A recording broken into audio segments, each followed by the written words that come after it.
The lawyer cleared his throat and read the last line.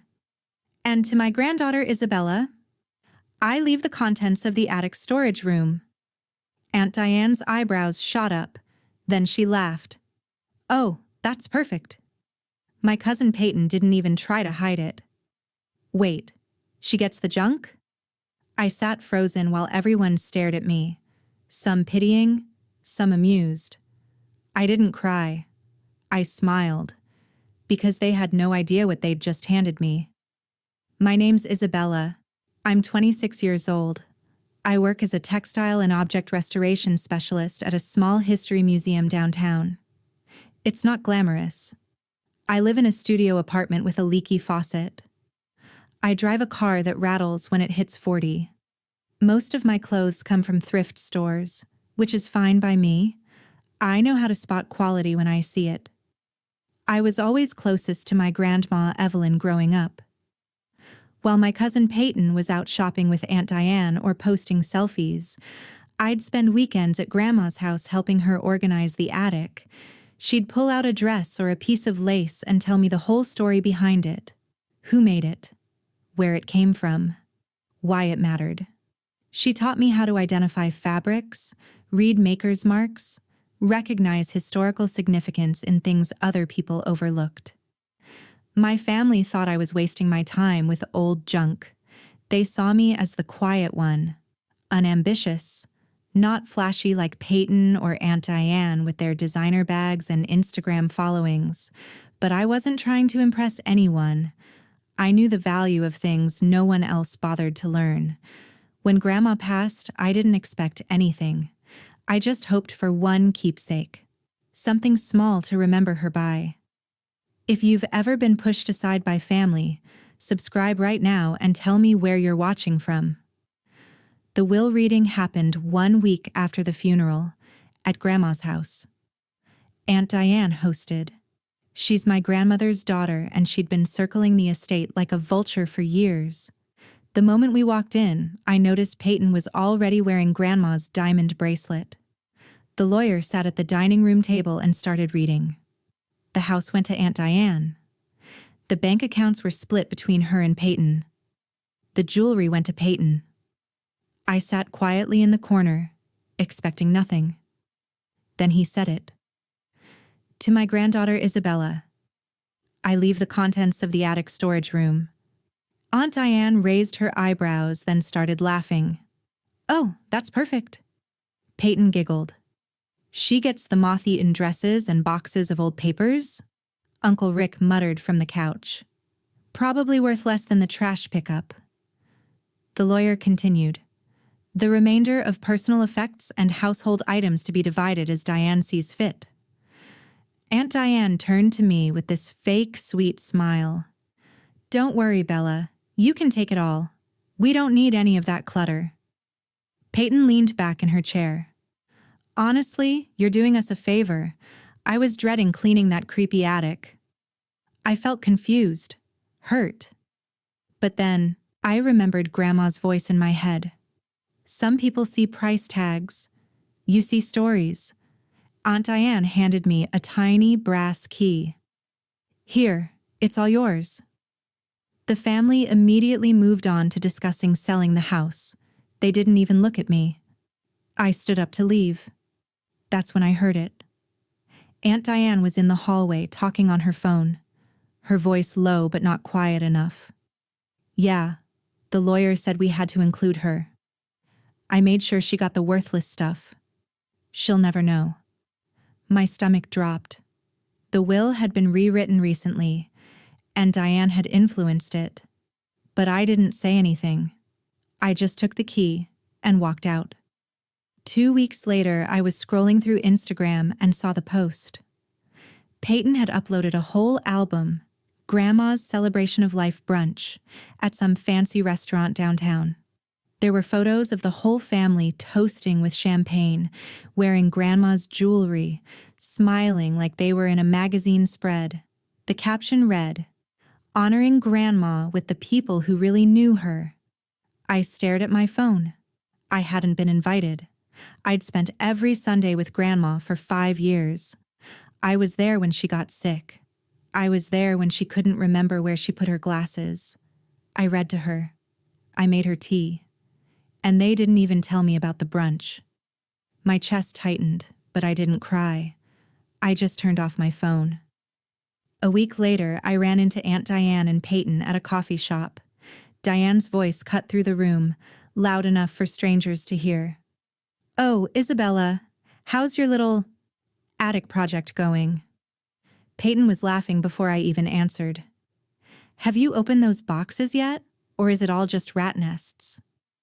A woman at the next table glanced over, awkward. Diane tilted her head with fake concern.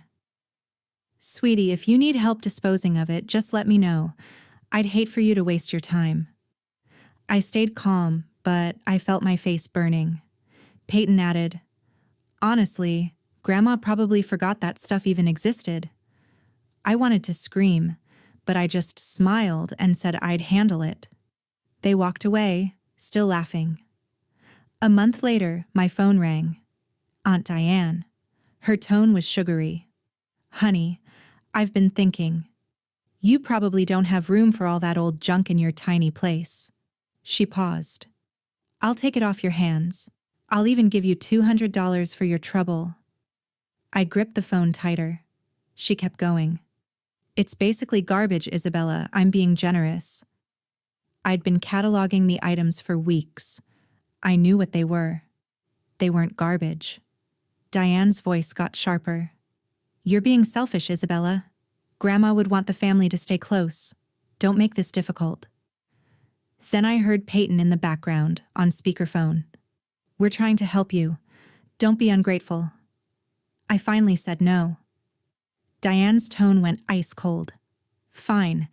Don't come crying to us when you realize you're stuck with a bunch of trash." The call ended. I sat there staring at the wall.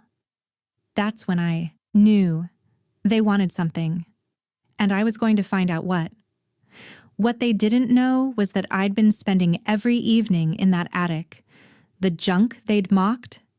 Vintage 1920s beaded gowns, museum quality, rare, hand-embroidered linens with maker's marks from a famous French atelier, grandmother's journals dating back 60 years, and a locked wooden box I hadn't been able to open yet. I used my restoration training to identify each piece. I photographed everything. I reached out to a vintage apparel auction house. The appraiser's email came back 2 days later. "These are extraordinary. Estimated value, 40.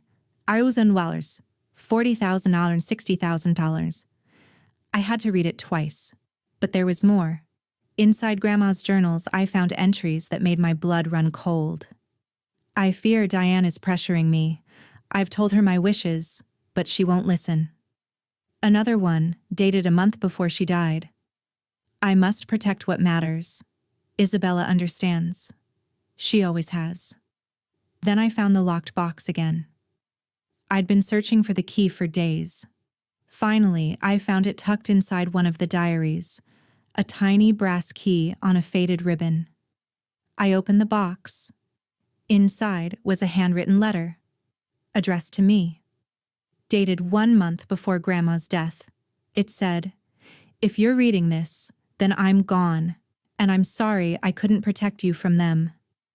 Everything in this attic is yours. Keep it safe. And remember, I changed my will once before. Look for the yellow envelope." My hands shook. What they didn't know was that my grandmother had left me more than fabric and memories. She'd left me the truth. I called Miles the next morning. He's a probate lawyer I met at a museum fundraiser a year ago. We'd stayed in touch. I told him everything. He asked one question. "Do you have the yellow envelope?" I tore through the attic. I found it an hour later, taped inside an old hat box. Inside was a copy of an earlier will, signed and notarized, dated 6 months before Grandma died. In that version, the attic contents and a $25,000 cash bequest went to me. The will they'd read at the lawyer's office, signed 3 weeks before her death. Miles leaned back in his chair. "This changes everything. If we can prove undue influence or lack of capacity, I felt hope and fear. Meanwhile, Aunt Diane got bolder. She started calling, texting. Then she showed up at my apartment unannounced. She knocked hard on my door. "You're being ridiculous. Just give me the boxes, Isabella. I'll even raise my offer to 500. Peyton posted on Instagram. "Some people hold grudges over stuff that doesn't even matter. Family should come first." They thought I was just sentimental. Clueless. Miles told me, "Don't engage. Let them think they've won. We'll handle this the right way." I also reached out to Dr. Marin, a curator at my museum. She agreed to submit a formal valuation of the textiles for legal purposes. The appraisal came back even higher, $68,000. Miles scheduled a meeting with Aunt Diane's lawyer. He cited irregularities in the will. Diane called me that night, screaming, "You're trying to steal from your own family." I stayed calm. "I'm not stealing. I'm taking back what was always mine." The meeting took place at Miles's law office, private, quiet. Aunt Diane walked in with her lawyer. Peyton followed, arms crossed. Diane looked annoyed. "This is a waste of time. The will is final." Miles didn't react. He just laid out the earlier will, Grandma's journals, and the letter. He read aloud from one of the journal entries. "Diane visited again today. She yelled at me about the house. I feel afraid." Aunt Diane's face went pale. Peyton snapped, "That doesn't prove anything.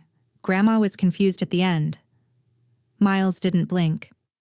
"Actually, we have a notarized statement from Grandma's doctor confirming she was of sound mind when she signed the first will."